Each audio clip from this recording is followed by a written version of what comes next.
When you're out hunting trains, you spend a lot of time just looking at empty track.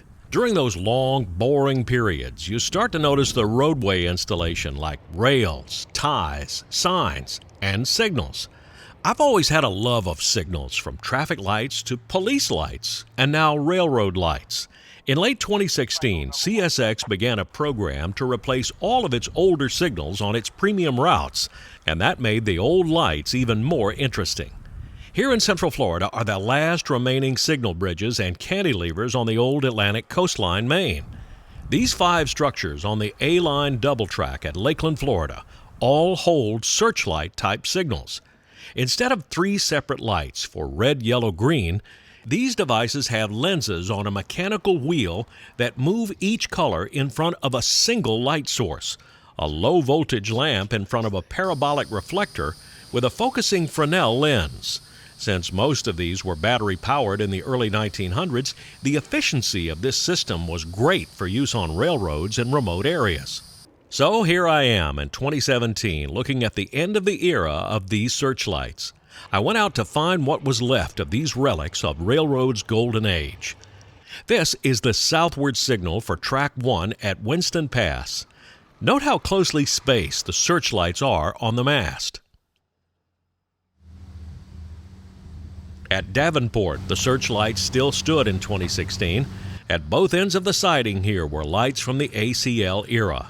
A classic coastline setup with the tall signals on the main line and dwarf signals protecting both exits from the siding. In addition, at the north end, the layout required a doll arm signal.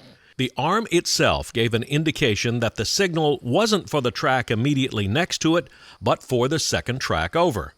The blue light on the arm was added identification. The doll arm was a common appliance on both the Atlantic coastline and the Seaboard Airline.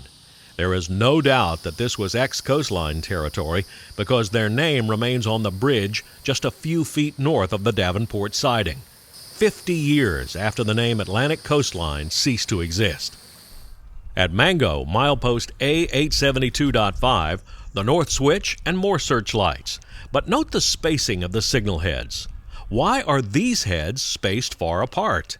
I asked about this on the ACL-SAL Facebook group and got some great answers from retired CSX dispatchers Dale Rockwell, Gordon Deason, and several others. Mango is a controlled siding.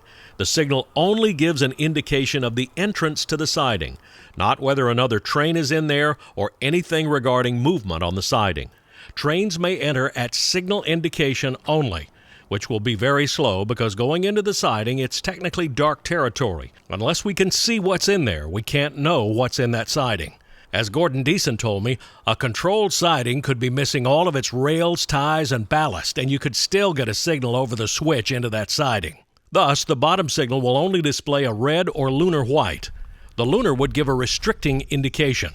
No approach mediums or medium approaches needed here. So, it is generally agreed that the spacing of the heads was to omit a middle head that would give medium speed indications not needed at the switch.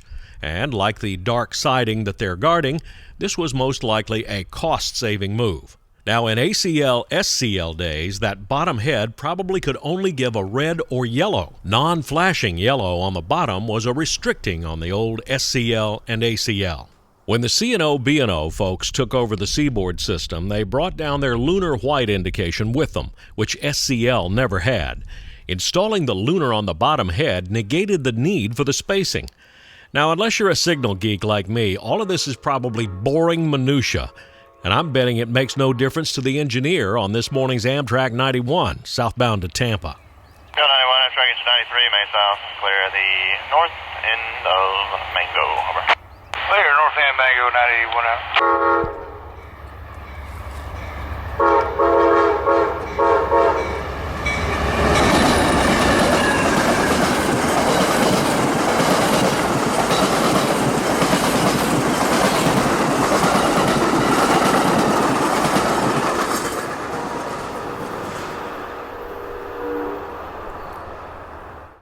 At the other end of the siding, south end Mango, searchlights are still operating, though clearly not for long. A single head guards the main line, but will soon be replaced with a new 2-head color light signal. The siding exit is protected by a dwarf signal, which can likely give a red over green aspect for a medium clear indication. The dwarf is also serving out its last days, being replaced soon by a high-mast color light signal. At Carter's, just north of Lakeland on the same A-line, we find the same setup as Mango, a controlled siding with searchlights protecting the entrance, spaced out on the mast. Q251 is coming in from Waycross, Georgia via Lakeland Junction. He too has a clear signal, so he's proceeding, even though he's going to stop ahead on the main line to drop cars in this siding.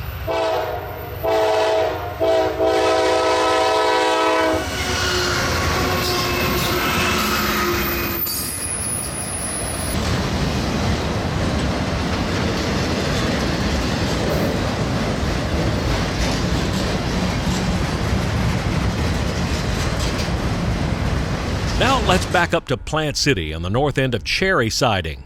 The SAS, or Southward Absolute Signal, guards the northern entrance to the siding.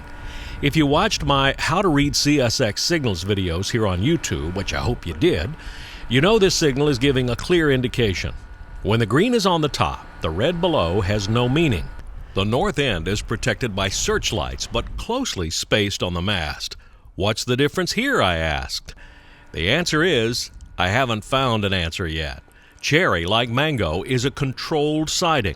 The signal only gives instructions to pass the switch into the siding. So if the previous factors hold true, that bottom head can only give a red or lunar. I don't know what's different about Cherry that would make the ACL or SCL put those signal heads close together. In any case, there's no need for anything but a clear signal for Amtrak 92 today, headed southward to Tampa. Check PL 9225 south, clear, north end of Cherry. Clear, north end of Cherry.